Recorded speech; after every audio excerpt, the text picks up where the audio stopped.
Alors, Cyril Chevreau, qui est-il? Il faut savoir que Cyril Chevreau, en fait, il était là à peu près en même temps que Majid Oukacha finalement. Donc Cyril Chevreau, c'est un Français qui a grandi dans une cité, dans une famille très nombreuse, et qui est passé par la DAS. Hein, tu me corrigeras si je me suis trompé, mais en tout cas, ça a été une enfance assez difficile, et il s'est converti à l'islam. Il en est sorti. Et aujourd'hui, voilà, il le vit très bien, il est très heureux, il a une grande famille.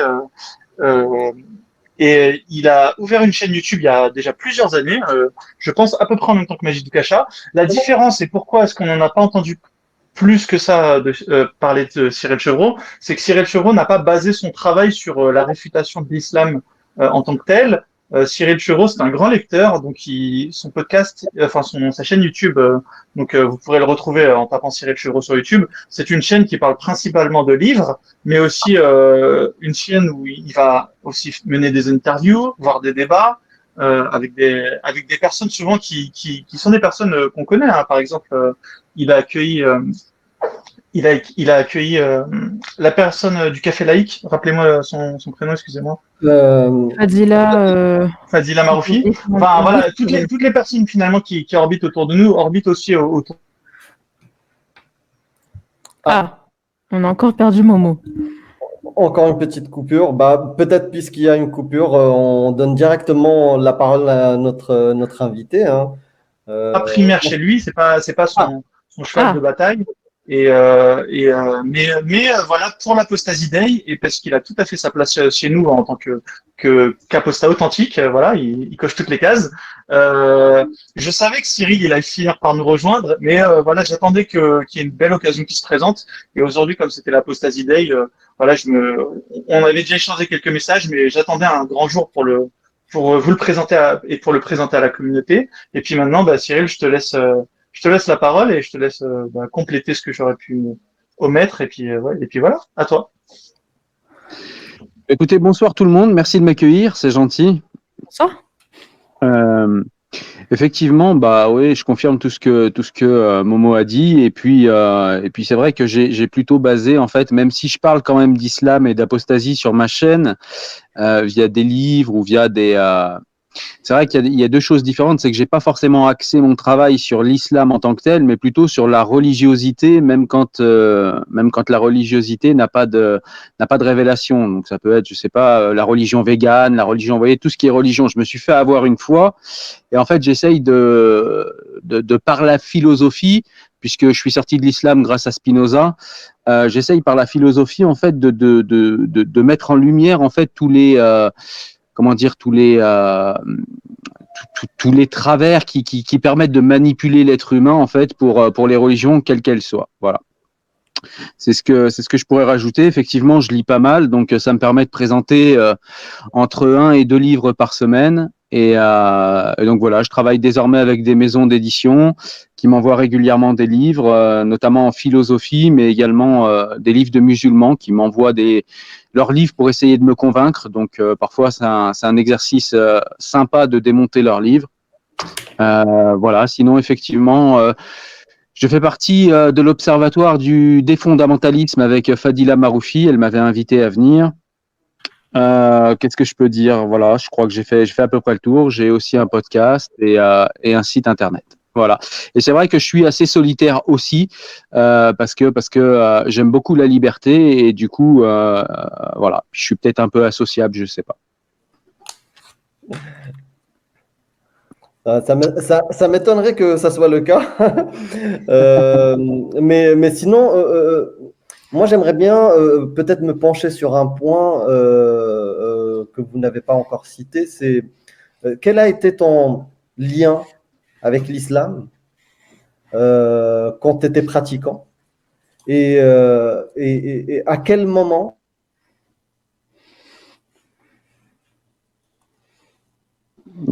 J'ai pas écouté la deuxième question. Ça a coupé, je crois. Ouais, je crois que ça a coupé, il a bégayé. Répète, Amir. Ah, je bug. Ouais. Bon, Oui, j'ai oui. effectivement une connexion afghane ces jours-ci. Mais ce que je voulais dire, c'est quel a été ton lien avec cette croyance, avec l'islam, et quel a été le moment crucial, mis à part ce que tu as cité Spinoza, le moment où tu t'es dit, non, là, je peux plus croire, j'arrive, c'est bon, ça marche plus. Euh, Mon lien avec l'islam, je pense, alors ça c'est quelque chose que j'ai intellectualisé après, parce que sur le moment je savais pas, mais comme Momo l'a dit, je viens de foyer, j'ai été placé à 7 ans, j'ai pas eu de transmission culturelle ou cultuelle. Donc à tous ces niveaux-là, j'étais tout nu et j'avais pas de famille, j'avais rien. Donc vous connaissez bien ces cercles-là. Quand vous arrivez, vous êtes potentiellement un nouveau converti, vous êtes la petite coqueluche de la micro-société dans laquelle vous êtes. Et puis d'un coup, vous avez des questions existentielles, des peurs existentielles, comme tout le monde. Certains ont papa et maman qui vont pouvoir les aider à gérer ça. Moi, j'avais personne. Et donc, du coup, bah, c'est vrai que l'islam répond à tellement de choses en même temps. Tu sais pas qui tu es, l'islam te dit qui tu es. Tu as peur de la mort, l'islam te rassure, te prend dans les bras et te console. Tu as peur de perdre tes êtres chers, l'islam est là, te rassure, te console. Tu fais partie du bas de la société, tu es foulé aux pieds par toute la société. T'inquiète pas, l'islam rétablira la justice après la vie. Tu te sens seul, t'as pas de famille, t'inquiète pas, l'islam est ta nouvelle famille, etc., etc. Donc c'est un petit peu tout ça qui m'a mené à l'islam plus qu'autre chose. Et puis parce que il faut quand même se le dire, c'est que dans les quartiers français aujourd'hui, si vous recherchez une spiritualité, à part l'islam, il y a plus rien. Il y a plus rien. Donc voilà, ça c'est pour mon lien avec l'islam. Après, j'avais un lien qui était plutôt quand même, j'avais une croyance forte en Dieu et j'étais de ceux qui étaient un petit peu dévots et je faisais pas beaucoup de compromis en fait avec la religion. Je faisais pas beaucoup de compromis avec ceux qui, voilà, vous savez, oh je fais pas le Ramadan aujourd'hui, j'ai pas le goût, ou oh tiens je vais pas à la mosquée aujourd'hui, j'ai pas le goût. Voilà, j'étais pas très complaisant avec ces personnes-là. Et puis au niveau du moment où je suis sorti, ben comme je vous l'ai dit, c'est Spinoza, c'est tout bête, hein, mais je suis allé dans dans un magasin de vente d'occasion, vous savez, les trocs de Lille, si vous connaissez. Et j'avais écouté dans un titre rap que j'écoutais à l'époque d'Assassin où il parlait de Spinoza et il disait libéré de la servitude et des passions comme Spinoza. Et c'est vrai que moi j'étais quelqu'un de très colérique et la perspective de maîtriser mes passions en fait me faisait envie. Et donc j'ai pris 2 livres de Spinoza qui m'ont coûté pas cher du tout. J'ai acheté l'Éthique et le traité théologico-politique. L'Éthique, je l'ai lu, j'ai rien compris, donc je l'ai posé parce que voilà, ça m'a pris une quinzaine d'années pour le comprendre. Par contre, le traité théologico-politique qui est beaucoup plus simple et qui met en pièces, de mon point de vue, toutes les religions abrahamiques de manière géométrique, eh ben c'est vrai qu'il m'a convaincu parce que, eh bien, je le savais pas, mais je suis quelqu'un qui est très rapidement convaincu par la rationalité, par les arguments, par l'intelligence. Et il a parlé à mon intelligence pour la première fois et ça m'a fait du bien. Et après, ça a mis quelques temps. Je crois que ça a dû mettre 6, 8, 10 mois pour que je sorte de l'islam véritablement. Mais en tout cas, ça a commencé à ce moment-là, en fait. Quand j'ai commencé à lire le traité théologico-politique, ça a quand même mis dans ma tête de sévères arguments en fait contre la religion et une manière de penser qui m'était complètement inconnue et qui m'a. C'est comme si vous m'aviez apporté la lumière en fait quand j'ai commencé à lire ce livre, la lumière de l'entendement. Et donc du coup, c'est pour ça que j'ai gardé cet angle-là parce que moi, quand j'étais musulman, il y a beaucoup de gens qui me sont rentrés dedans. Il y a beaucoup de gens qui avaient des réactions racistes, épidermiques. Il y avait des gens qui avaient des réactions justifiées contre cette religion également. Et à chaque fois qu'on a été agressif avec moi, ça marchait pas.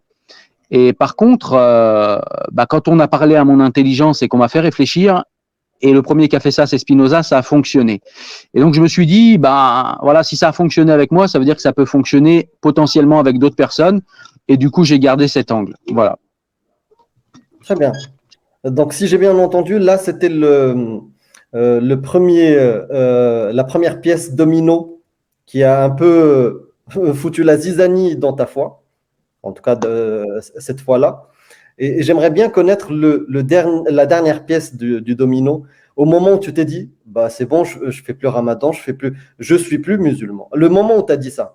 Parce que ça, c'est que le début, parce que nous tous, on a un chemin qui a mis des fois des semaines, des années, mais la dernière étape, quelle a été la dernière étape, le truc?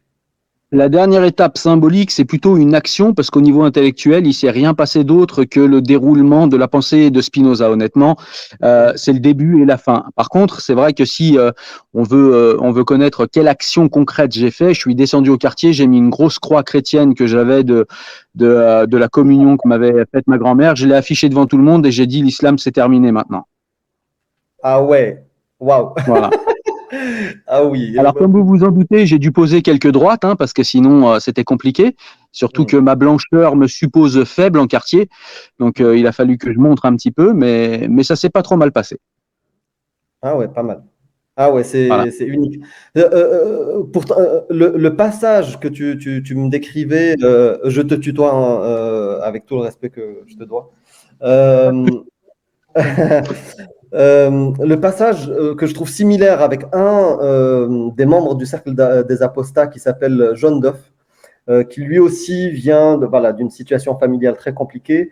Lui, il était un peu, bon, il a des origines, même s'il n'a pas connu ses parents. Lui aussi s'est réfugié dans la religion pour les mêmes raisons que tu décrivais, ça m'a fait penser à ça. Et lui, malheureusement, il est parti encore plus lourd, je ne sais pas ton cas, il est parti vers le djihad, carrément, et la prison.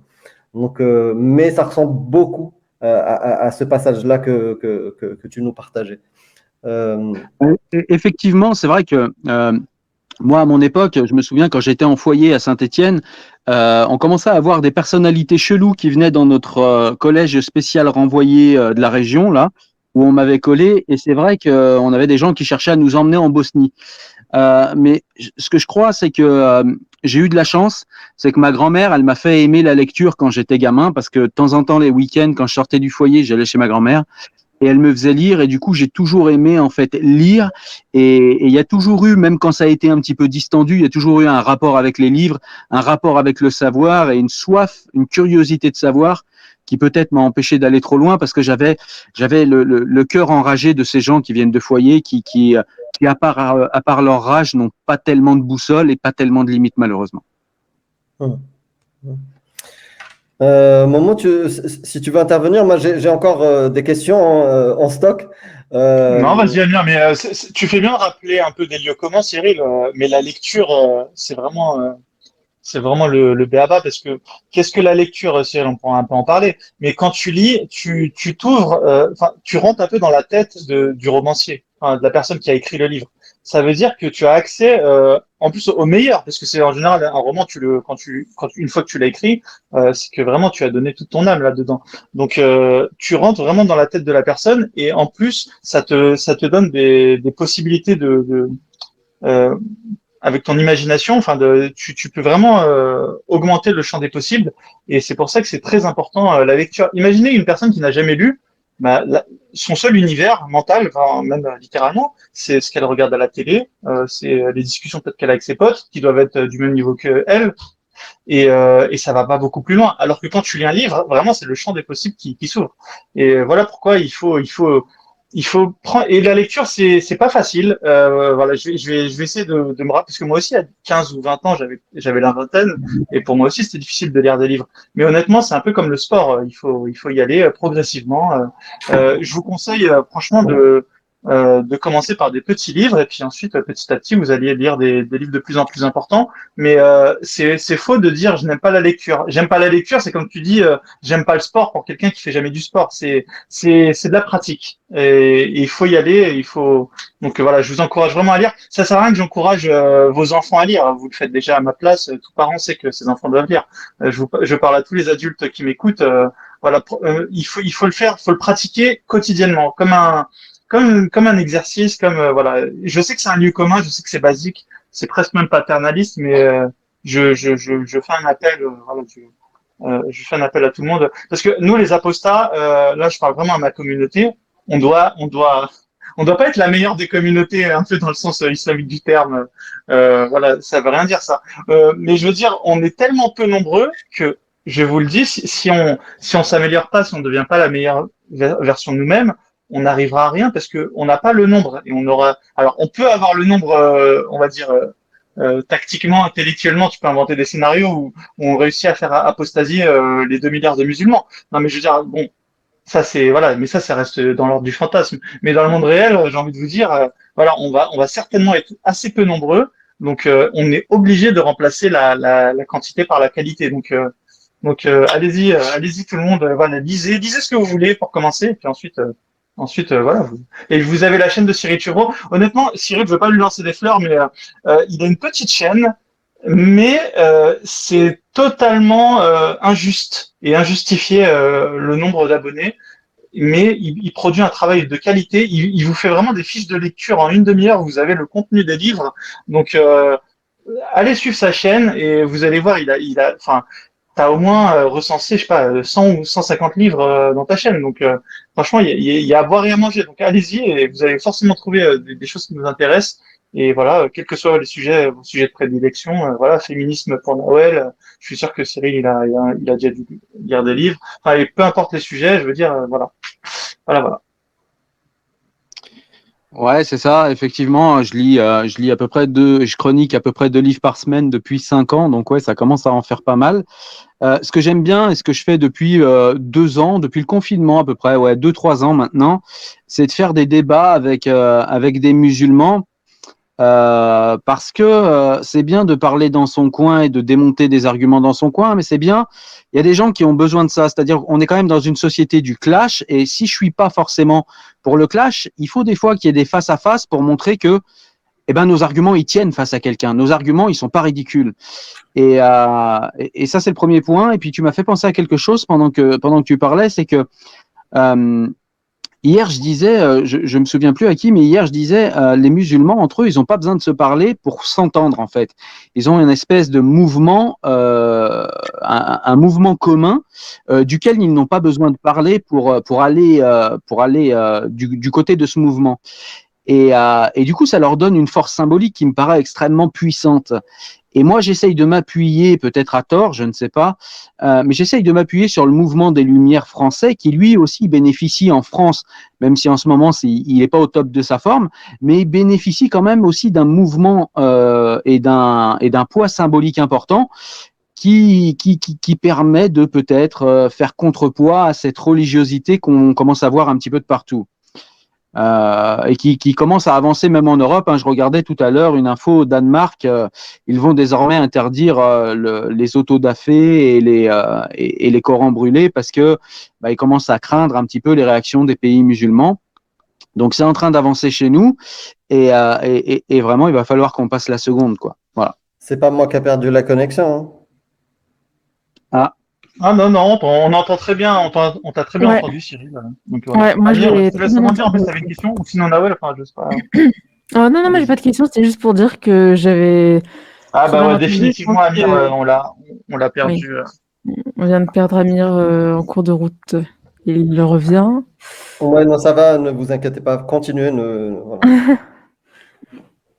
Ouais, c'est inquiétant, l'histoire des autodafés. En fait, j'ai vraiment l'impression qu'en Europe, on aime moins le conflit qu'en Méditerranée. Enfin, tu sais, il y a un peu un truc latin versus peut-être un peu nord de l'Europe. Je sais pas à quel moment ça commence, mais on est un peu frileux on aime bien ce qui est un peu législatif, mais tout ce qui est clash, et malheureusement, la religion, c'est pas un truc enfin, ils essayent de le faire, les frères musulmans, vous voyez bien, ils essayent d'imposer un peu, enfin, pas d'imposer, mais de proposer des lois, voilà, on a vu avec les hijabeuses et tout, mais c'est pas vraiment comme ça, on peut pas expliquer le succès de l'islam en Europe comme ça. Non, ça s'est fait plutôt en fait, c'est du travail de fourmi qu'a fait chaque musulman, voilà, on connaît tous ça, on l'a fait en plus. Les musulmans sont hyper prosélytes, et ça se fait, voilà, en parlant, en dialoguant, et les musulmans n'ont pas peur de le faire, et le problème, c'est que les Européens, eux, franchement, honnêtement, vous en avez vu beaucoup dans votre vie, des chrétiens vous saouler avec le christianisme. Enfin, moi personnellement, ça m'est jamais arrivé. Et c'était pas une histoire du fait que je leur faisais peur ou quoi. C'est que c'est pas le même comportement. Et on va se faire bouffer par ça. Et les autodafés, c'est quoi? C'est pas juste des frères musulmans qui sont partis sonner, voilà, chez les ministres du Danemark. Je pense que c'est aussi un vrai mouvement populaire. Les gens individuellement, les musulmans en tout cas, sont outrés qu'on brûle des Corans parce que parce qu'en face aussi personne ne leur explique C'est ça. quelles sont les raisons. Bon, c'est vrai que C'est exactement là où Pardon, excuse-moi. Non, c'est exactement là. C'est exactement là où je voulais en venir, c'est-à-dire que comme sur un autre sujet aujourd'hui, mais c'est pour vous faire comprendre où je veux en venir, même si ce que je vais dire, ça n'a pas forcément à voir avec la conversation, mais aujourd'hui, vous demandez à quelqu'un ce qu'est être français, il bégaye. Et de la même manière, si vous demandez pourquoi le blasphème est important, les gens ils bégayent, ils savent pas expliquer pourquoi. C'est pour ça que les livres sont importants, pour qu'on se réapproprie tout ça. La France est quand même une des premières nations à avoir arraché le pouvoir à Dieu. Eh ben, faut qu'on explique pourquoi on l'a fait. Faut qu'on se rappelle, nous, et faut qu'on le transmette à nos enfants, et faut qu'on le jette à la face des gens qui souhaiteraient réinstaurer le blasphème. 1791, la première libération du blasphème en France. Pourquoi on a voulu en arriver là? C'était quoi le but? Il n'y a plus personne qui est capable d'expliquer tout ça. Moi, quand j'écoute les politiques ou les intellectuels parler de laïcité, j'ai mal aux oreilles. Ils sont pas capables de parler d'autre chose que de la loi de 1905. Qui ne contient dans tout son entier absolument jamais le mot laïcité. C'est une loi de séparation, c'est pas la laïcité. La laïcité, c'est 500 ans depuis Montaigne jusqu'à aujourd'hui. C'est 500 ans en fait d'un mouvement ininterrompu et qui n'a pas de raison de s'interrompre aujourd'hui. C'est un mouvement qui est vivant, qui est en mouvement. Et là, on nous explique que ça y est, la laïcité, elle a été réglée en 1905 et on n'a plus rien à en dire. Ça y est, c'est terminé. Et moi, c'est ça qui me met un peu en colère, c'est que ben voilà, il y a des gens qui défendent des idées, mais ils sont pas capables d'expliquer pourquoi ils les défendent, et ils sont pas capables d'expliquer en fait l'importance des idées qu'ils défendent. Et du coup, ben si on n'est pas capable de faire ça, on tient pas devant un débat, et puis du coup, on convainc personne, voilà. Mais ça s'applique pas forcément à vous, c'est plus dans la sphère politique, dans la sphère publique, et voilà, ça a tendance à m'irriter un petit peu, voilà. C'est pour ça que je le dis de manière aussi vive. Eh ben, merci. Et clairement, ça pourrait. C'est pour ça que moi, je m'égare pas trop quand je m'exprime. J'essaie de parler de ce que je sais pour justement éviter de faire siffler les oreilles de Cyril sur la laïcité ou sur d'autres ou sur l'histoire. Clairement, merci de faire ton travail. Merci de contribuer à ça, à ce que les gens réfléchissent. Je voulais revenir sur, parce que j'ai pas mal d'amis apostats, eux aussi, le bouton esprit critique s'est allumé en lisant Spinoza. Suite à ça, je veux te faire encore revenir en arrière.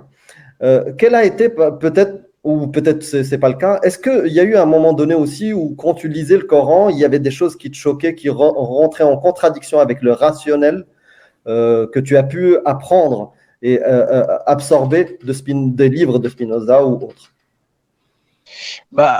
Ouais, il y avait des contradictions, mais après c'est vrai que j'étais jeune et que je fouillais pas forcément d'une manière extrêmement importante le Coran. J'écoutais plus l'imam à la mosquée, et c'est vrai qu'il y a eu quand même des choses qui se sont allumées dans mon cerveau. J'ai toujours été profondément antiraciste, et c'est vrai que quand certains imams m'expliquaient que faire le mal c'est bien, mais quand tu fais le mal par rapport à un occidental, c'est un poil moins grave.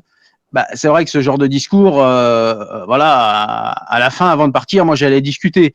Et puis on me faisait comprendre que bon, j'étais pas musulman depuis longtemps, et puis qu'en plus j'étais blanc, donc j'étais un musulman. On était content que je sois converti, mais bon, parle pas trop parce que t'es un musulman Lidl, t'es blanc, reste tranquille, reste à ta place, on discute pas ce que dit l'imam. Et là, j'ai commencé à me sentir intellectuellement en fait étouffé. C'est-à-dire qu'en gros, il y a des gens qui, au fil des siècles, ont réfléchi pour toi, et en fait, ils sont tellement supérieurs à toi que ta gueule, en fait, réfléchis pas. Et ça, c'est quelque chose que j'ai du mal à supporter, en fait. C'est pour ça que je dis que Spinoza, en fait, a fait redéployer mon intelligence en s'adressant à mon intellect. Et là, c'est comme si j'avais recouvré la vue, en fait. Voilà. Exact. C'est vrai que ça peut être un bon conseil, hein, offrir Spinoza à ses proches musulmans, enfin Spinoza ou un bon livre, ça peut être une manière un peu détournée de les faire revenir à la raison. Des fois, dans une stratégie à adopter avec la famille, ça peut en être une. Donc voilà, elle me vient à l'esprit. La philosophie, c'est le meilleur des remèdes. Il y a du bruit, je sais pas d'où ça vient. Je pense que ça vient de Cyril, ton micro. Ouais. Ou Jacobin, Ouais. je sais pas. Ah. Je sais pas Vous lequel des m'entendez deux. En tout cas, Oui, c'était pas on moi. t'entend. Ouais. En tout cas, ça Je disais la philosophie, c'est le meilleur des remèdes. Ouais, c'est Voltaire qui disait la philosophie, cette sœur de la religion qui lui a enlevé les armes des mains. Bah, c'est un petit peu ça, en fait. Bah, je vais vous donner un exemple. Là, la dernière fois, c'était Noël. J'ai offert 1984 en BD à mon cousin. Bon, c'est pas parce que bon, j'aurais offert Spinoza, franchement. J'ai aussi offert La ferme des animaux parce qu'il est tout petit. Donc ouais, je me suis dit, voilà, offre quelque chose au moins un peu intellectuel. Bon, mais vas-y tranquille, vas-y mollo. Donc voilà, ça peut être une manière de faire. Spinoza, ça existe désormais en BD. Hein, j'en parle sur ma chaîne. Ils ont fait le traité théologico-politique et l'éthique en BD. C'est vulgarisé, mais c'est déjà des points d'entrée intéressants quand même. Exactement. Mais faut plutôt parler des points d'entrée souvent. Enfin, en tout cas pour ce qui est conseils pour offrir des cadeaux à des amis, parce que si tu arrives tout de suite à offrir un gros bouquin, il y a des gens qui l'ont fait avec moi. Honnêtement, le bouquin il reste dans l'armoire, hein, parce que quand le livre déjà c'est pas toi qui as voulu l'acheter, déjà t'as moins envie de le lire. Mais en plus, si le livre qu'on t'offre, il fait 1000 pages, bon. Donc ouais, un bon point d'entrée, ça peut être la bande dessinée. Voilà, ça peut... Clairement. Pensez à ça pour Noël. Tu devrais faire un truc comme ça, Cyril, sur ta chaîne peut-être pour Noël prochain. Genre les BD pas trop difficiles. Ouais, c'est vrai, c'est une bonne idée. Enfin, un truc comme ça, quoi. Voilà. C'est pas faire insulte à la personne à qui on l'offre, hein, mais moi j'ai vraiment dans ma famille, il y a des gens ils disent pas, mais ils disent pas tout court, quoi. Et pourtant c'est des ingénieurs, enfin, c'est pas une histoire. Tout le monde ne lit pas, donc voilà. Ouais. Bah, c'est un peu l'histoire. Là, je sors un petit peu du propos. Je vais faire rapide, mais c'est un petit peu l'histoire. Moi, souvent, quand je vois ce qui se passe autour de moi, je me dis, bah, j'ai eu la chance que l'école m'ait éjecté très tôt, finalement. Je dis la chance, c'est un peu facile maintenant, mais j'ai l'impression que même ma fille qui a 21 ans et qui vient de terminer une licence de philo, elle m'explique que l'école en fait a saccagé sa curiosité, a cadré sa manière de penser, ce qui paraît emprisonnant et on n'a plus envie de lire parce que quand on était à l'école, on lisait pour les notes et que c'est quelque chose de rédhibitoire et dès qu'on peut s'arrêter, on s'arrête quoi. Il y a pas cette notion de plaisir. En fait, c'est ça que j'essaye d'apporter. C'est cette notion de plaisir. En fait, ça doit être un plaisir, une curiosité, aller visiter le monde mental de quelqu'un d'autre que soi. Ça fait travailler l'empathie, ça fait travailler l'intelligence. Ça montre qu'il y a des gens qui ont un monde mental différent du nôtre et que on peut aller épuiser des choses bien et puis on peut aussi parfois aller réparer des choses qui dysfonctionnent. Voilà. Exactement, clairement. Très très bien dit, très juste. J'avais une question pour revenir à l'Apostasy Day, à la journée de l'apostasie et le mouvement des apostats. Comment tu vois, toi, aujourd'hui, ce mouvement naissant ou qui est en train de grandir, des apostats qui s'expriment de plus en plus, qui créent du contenu, qui sont présents sur les réseaux? Comment tu vois ça et comment tu vois cette journée de l'apostasie? Moi, je trouve que la journée, alors je vais dissocier les deux, la journée de l'apostasie, moi, je trouve ça vraiment très, très bien. Vraiment, j'adore le concept et je trouve que c'est un moment où on va pouvoir penser, réfléchir à ça, se compter, se rassembler, faire des connaissances, échanger, se rappeler aussi que, enfin pas pour nous parce que forcément on va toujours y penser, mais il y a des gens qui oublient qu'il y a des apostats, qui oublient qu'il y a des gens qui ont souffert de la religion et qui en sont sortis et qui peuvent raconter cette souffrance. Donc ça c'est hyper important, moi je trouve. Il y a évidemment d'autres, sûrement beaucoup d'autres choses qu'on peut faire ce jour-là et auxquelles on peut penser, mais en tout cas, c'est un jour qui est important, je trouve. Ça, c'est pour le jour en lui-même. Et puis pour le mouvement, je trouve qu'il est aussi extrêmement positif. C'est un mouvement dans lequel je me reconnais. C'est un mouvement que j'aime beaucoup. Voilà, donc c'est quelque chose que je soutiens très fort. Maintenant, si je devais avoir une petite critique, parce qu'il faut toujours que je fasse le casse-pied, c'est de dire que j'ai l'impression parfois que les apostats, et ce qui peut se comprendre, parce que je le faisais aussi les premières années, alors moi c'était il y a 20 ans, l'apostasie, donc c'est vrai que je le faisais les premières années et je comprends qu'on le fasse, mais parfois, comment vous expliquer, quand vous sortez de quelque chose, il faut bien se rappeler que les gens qui sont religieux sont des gens qui sont en recherche de consolation. Ils n'arrivent pas à vivre avec le fait qu'un jour ils vont mourir, que la vie elle s'arrête, elle a une fin. Et vous avez des gens qui n'arrivent pas à comprendre ou à accepter qu'un jour ils vont perdre leurs proches et qu'ils ne les reverront plus jamais, qu'il n'y a pas de vie après la mort, il n'y a rien. Et ces gens-là cherchent dans les religions une consolation. Et en fait, quand on se concentre uniquement sur la critique de l'islam, en fait, on est en train de leur enlever leur sécurité et on est en train de leur enlever leur consolation. Et en échange, on leur donne rien ou pas grand-chose. Et ce que j'aimerais voir parfois dans ce mouvement, c'est peut-être un peu plus montrer en quoi ça libère, montrer en quoi on est mieux sans religion, montrer en quoi cette vie sans religion, elle est tellement mieux en fait. C'est-à-dire, comme dirait Spinoza, montrer aux gens par les passions joyeuses plutôt que par les passions tristes de la critique, qui sont nécessaires, attention, je dis pas le contraire, qui sont nécessaires mais qui ne doivent pas être seules.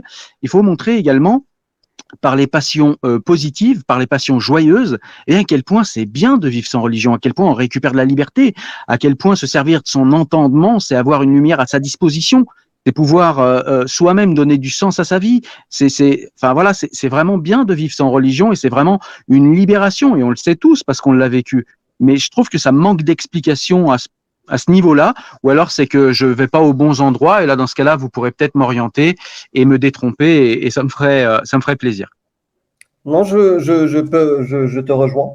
Je te rejoins sur ce point-là. Maintenant, justement, vu le nombre qui augmente de créateurs de contenu critiquant les religions en général et surtout l'islam, on commence à se retrouver avec ce que j'espérais il y a 2 ans, un buffet de différents styles, de différentes manières d'aborder la chose, dont celle dont tu parles, qui propose quelque chose de joyeux, et ça arrive de plus en plus. Maintenant, effectivement, il y en a beaucoup qui sont encore dans la douleur, dans la souffrance, et expriment déjà ça, et c'est déjà une bonne chose. Mais plus on est nombreux, plus différents contenus seront à disposition, et ce buffet-là grandira. Très bien, je ne le vois pas autrement, et je trouve que c'est positif de le voir comme ça, et je suis assez d'accord. Merci. Merci à toi, Cyril. Est-ce que quelqu'un, en tout cas moi, je voulais juste dire mon mot de la fin. Je suis très content d'avoir vu autant d'invités, Cyril et Naëm et tous les autres qui ont participé. Moi, je vais devoir vous laisser. C'était entre de bonnes mains qui vont continuer l'animation. Il y a d'autres invités qui vont arriver et continuer avec Cyril. Merci beaucoup et passez une bonne soirée, les amis. Merci, Amir. Merci à toi, Amir. Merci Amir. beaucoup.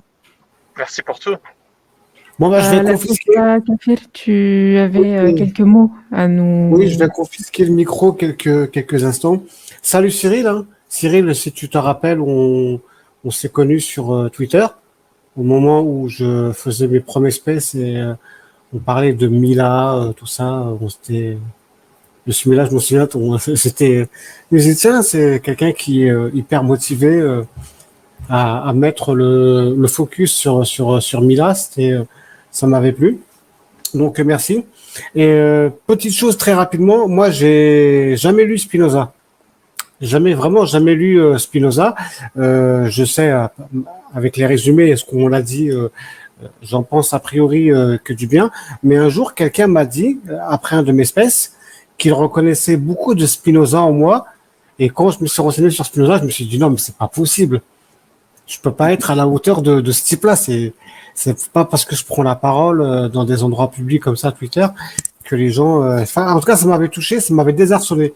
Je me suis dit c'est qu'on me compare à Spinoza, ça m'avait vraiment fait. Ça a touché ma modestie profonde, quoi. Moi, je suis comme Brassens, j'ai une modestie quasiment maladive. Et pour revenir très rapidement, et tu me diras ce que tu en penses, Cyril, sur le Danemark qui veut faire une loi pour interdire les autodafés. Pour moi, c'est moins encore que le Danemark, il est un peu plus religieux que les autres pays, mais pour moi, c'est moins une marque de soumission qu'une volonté de protéger les intérêts danois à l'étranger.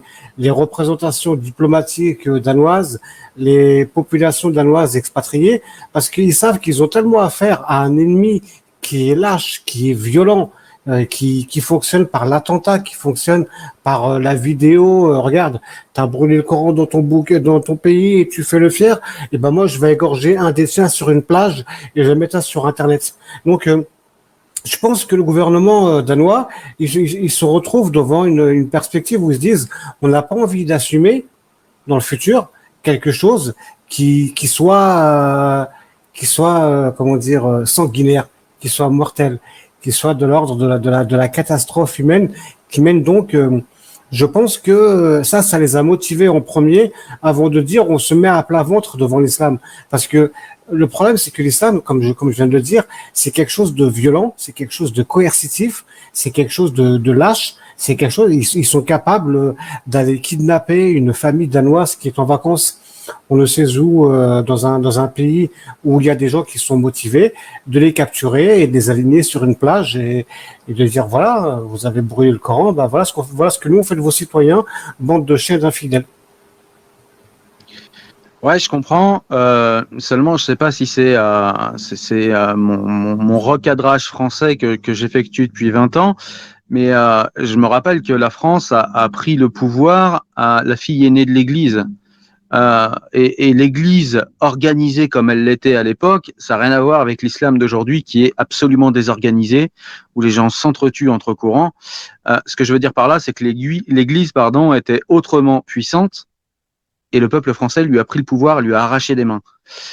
Ce que je veux dire par là, alors il y a un petit peu de romanesque dans ce que je raconte. Ça a été compliqué, ça a été violent, ça a été etc. Ok, mais n'empêche que c'est comme ça que ça s'est passé. On se rappelle peu aussi que en 1905, pour revenir un peu plus près de nous, lors de la loi de séparation, il a fallu que la France envoie l'armée dans certaines églises. Les prêtres ont résisté avec le soutien du Vatican. Ce que je veux dire, c'est que on est quand même devenu très lâche.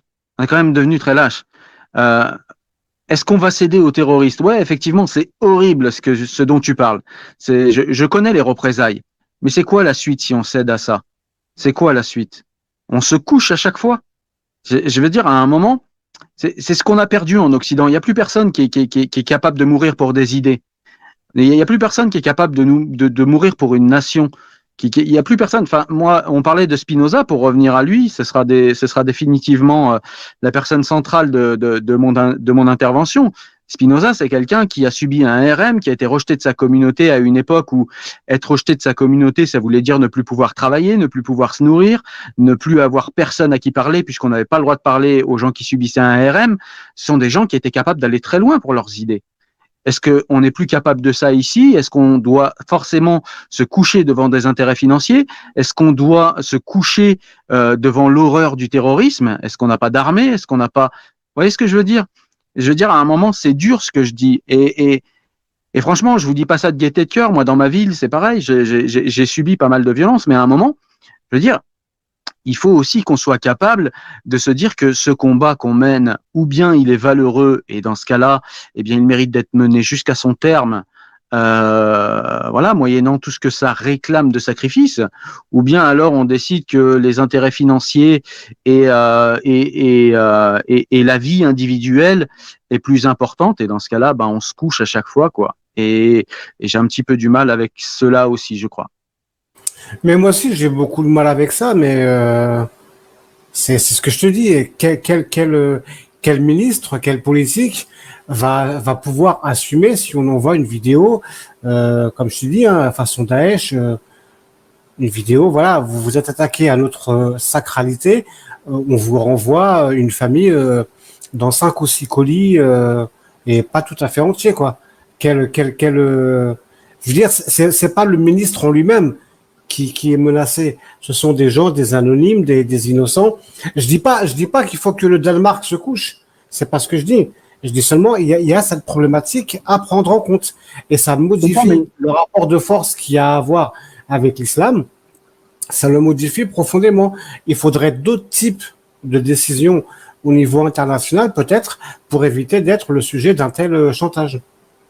Voilà, et c'est ça, c'est là où on est lâche aussi, où nos politiques sont lâches. Et de toute façon, les politiques, moi, je leur jette pas la pierre. On élit, je veux dire, les politiques ne sont que l'émanation de la pourriture du peuple. C'est-à-dire qu'on élit qui nous ressemble.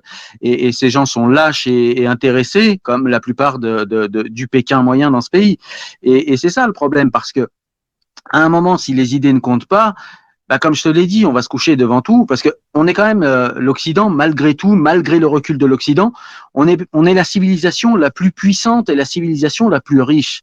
Je veux dire, si on n'est pas capable de mettre en place des sanctions coercitives, on peut le faire devant Poutine, on peut le faire devant pas mal de gens, on peut le faire devant les Chinois quand ils exagèrent, on peut le faire devant l'Iran. Enfin, on a des moyens coercitifs. On est quand même des nations assez puissantes. Maintenant, il faut avoir la volonté et l'envie de cette puissance. Est-ce qu'ils en ont vraiment envie? Est-ce que les intérêts personnels de ces gens-là ne passent pas en premier? Est-ce qu'ils n'ont pas envie d'une jolie retraite au Qatar après avoir siégé au gouvernement français, européen ou que sais-je? Ça me rappelle ces histoires de corruption par le Qatar au Parlement européen. Vous voyez ce que je veux dire? Les gens pensent plus qu'à eux et ils pensent plus qu'aux intérêts financiers. Je veux dire, on nous a expliqué qu'être quelqu'un de bien dans notre société, c'est être matérialiste athée uniquement. Attention, j'ai rien contre les matérialistes athées, mais n'être que ça pose un problème parce que, eh bien, ça fait de nous des jouisseurs qui courent après l'argent et qui n'ont plus aucun idéalisme en fait. Et je suis pas un apostat qui a quitté l'islam pour en garder la structure et qui dit il faut se sacrifier, aller faire des attentats, etc. Non, on est capable de faire ça comme des gens civilisés et de rester fort face à ces gens, de rester organisé avec des armées régulières, avec un droit de la guerre. Et je veux dire, voilà, mais ne pas se coucher et commencer par des sanctions diplomatiques, ce qu'on ne fait absolument pas. Je veux dire, quand par exemple on a eu les attentats de Charlie Hebdo et que en gros la position de la Turquie, de l'Iran, c'était cher, je veux dire, on fait rien derrière nous, on fait rien, c'est pas normal. Quand vous avez l'attentat contre Salman Rushdie et que vous avez l'Iran qui dit bah c'est bien fait et que vous avez la Turquie qui dit ouais quand même il a cherché et que vous avez les Occidentaux qui ferment leur bouche, on a un problème. Je profite de ce moment rapidement. Déjà, je voulais te remercier. Bon, je me permets de te tutoyer, Cyril, pour ton intervention, celle de la Posta Café. Il y a un nouvel invité qui va arriver. Donc, d'abord, dans un premier temps, je vais, pour le bien de tous, permettre à Jacobin de faire une petite pause parce que je pense que les neurones de tout le monde vont commencer à fatiguer. À presque 6 heures d'émission déjà. Ouais, ça fait déjà. Il reste des invités, attention, c'est pas terminé. Donc voilà, je suis désolée, j'ai l'impression de vous couper dans votre discussion. Mais voilà. Merci beaucoup, merci beaucoup d'être venu. Très enrichissant. Franchement, je te découvre. Hein, je connaissais pas du tout et je jetterai un œil à ta chaîne. Et je te remercie sincèrement pour le temps que tu nous as accordé et voilà pour cet échange. Et puis voilà. Bon, voilà, j'ai pas grand chose d'autre à dire. Moi, j'ai beaucoup apprécié ce moment et puis voilà. Merci je te remercie très sincèrement. Merci beaucoup. Merci beaucoup à toi. Beaucoup à la prochaine. De m'avoir accordé du temps et de m'avoir écouté. Merci à vous. J'envoie la sauce. Pas de problème. Un petit morceau à Posta entre deux invités.